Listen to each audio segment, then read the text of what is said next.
अस्सलाम वालेकुम प्यारे दोस्तों, गुजारिश है कि हमारे चैनल को सब्सक्राइब जरूर कीजिए और साथ ही साथ बेल आइकॉन के बटन को दबा दीजिए ताकि हमारी अगली वीडियो का नोटिफिकेशन आपको मिल सके। शुक्रिया। ये कहानी 25 साल पुरानी है। ये कहानी मुंबई की एक लड़की की है जो बहुत ही खूबसूरत थी। ये कहानी शुरू होती है एक दिन से, जिस दिन एक लड़की बाथरूम में नहाने गई तो उसने अचानक नहाते वक्त बाथरूम में गाना गाना शुरू कर दिया। वो जोर जोर से बुलंद आवाज में गाना गाने लगी और गाना भी लड़के की आवाज में, यानी अपनी आवाज को भारी करके। तो उसकी अम्मी ने इस आवाज सुनी तो वो सोचने लगी कि ये गाने की आवाज कहाँ से आ रही है। वो जैसे ही बाथरूम के पास गई तो देखा कि उनकी बेटी जो नहाने बाथरूम में गई है वहां अंदर से गाने की आवाज आ रही है। उसकी अम्मी जोर से कहने लगी, गाना क्यों गा रही हो? बेटा नहाते वक्त गाना नहीं गाते। ये कहकर अम्मी वहां से चली गई। बहरहाल वो जब नहाकर बाहर निकली तो उसने कहा कि मुझे लड़कियों वाले कपड़े नहीं पहनने, मुझे लड़कों वाले पहनने हैं। उसने कपड़े पहनने से साफ इनकार कर दिया। उसने कहा कि मुझे जेंट्स यानी मर्दों वाले कपड़े ला कर दो, मैं वही पहनूंगी। और मुझे सिगरेट भी मंगा कर दो, मुझे सिगरेट पीना है, मुझे सिगरेट की शदीद तलब हो रही है। उसकी अम्मी ने कहा कि तुम ऐसे क्यों कर रही हो, तुम्हें आखिर हुआ क्या है? अच्छा खासा हंगामा खड़ा हो गया। उसकी अम्मी ने आगे बढ़कर चादर से उसका बदन ढांप दिया और उसकी मिन्नतें समाजतें करने लगी कि कपड़े पहन लो, मगर उसने तो शदीद हंगामा शुरू कर दिया। कहने लगी कि मैं हरगिज नहीं पहनूंगी जब तक आप मेरी बात नहीं मानेंगी, मुझे सिगरेट चाहिए, मुझे मर्दाना कपड़े चाहिए। उसकी अम्मी तो अच्छी खासी परेशान हो गई। उन्होंने आखिर तंग आकर एक आलिम को बुलाया कि इसकी जहनी हालत खराब हो गई है, इसे देखिए क्या हुआ। आलिमों ने अपने तौर पर कोशिश की मगर वो बेबस हो गए और फिर आखिर उन्होंने हाथ खड़े कर दिए और कहने लगे, हम नहीं जान सके कि इसे क्या हुआ, इसलिए हम आपसे माफी चाहते हैं। ये कहकर वो वहां से चले गए। आखिर फिर किसी आलिम की तलाश शुरू हो गई। उन्हें आखिरकार एक आलिम मिल ही गया जो कि बड़ा ही मशहूर और पहुंचा हुआ बुजुर्ग था। उस आलिम ने अपनी सी कोशिश शुरू कर दी। काफी देर वो कोशिश करता रहा मगर लड़की थी कि किसी तरह काबू नहीं आ रही थी।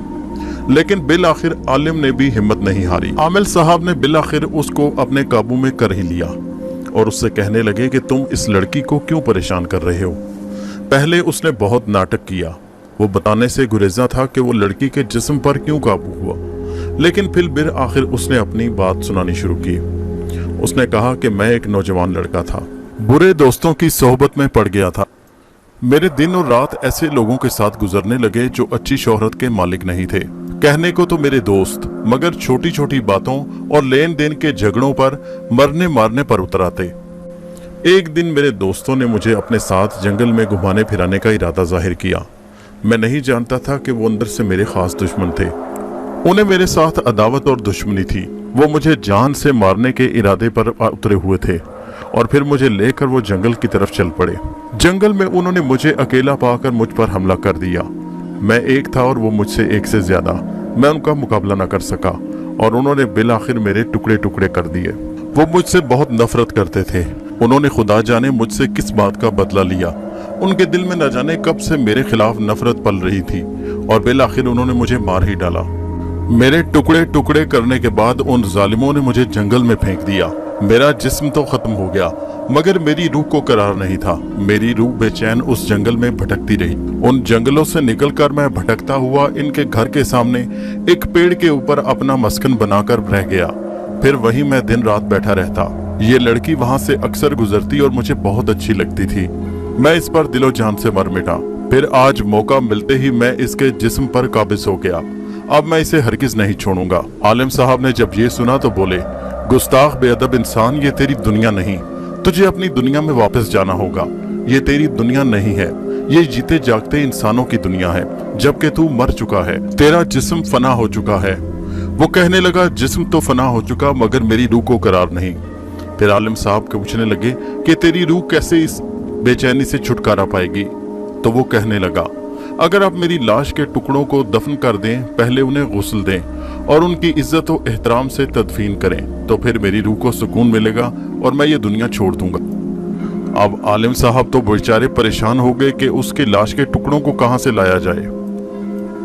फिर फैसला एक और आलिम के पास लेने के लिए पहुंचा गया और फिर उन आलिम साहब और उन दोनों के मशवरे से ये तय पाया कि एक लड़की की शबीह तैयार की जाए जिसकी आत्मा के तौर पर और फिर उसे गुस्ल देकर दफन किया जाए। फिर एक शबी तैयार की गई और उस लड़की जिस पर वो लड़के की रूह काबिज थी, उन दोनों को कब्रिस्तान में ले जाया गया और फिर उस शबी को गुस्ल देकर दफन किया गया। फिर इस तरह उस लड़की की जान छूटी। इस सारे अमल के दौरान उस लड़की को 10 लोगों ने जकड़ रखा था। जैसे ही उसकी तदफीन हुई, लड़की को अपना जिस्म आजाद महसूस हुआ।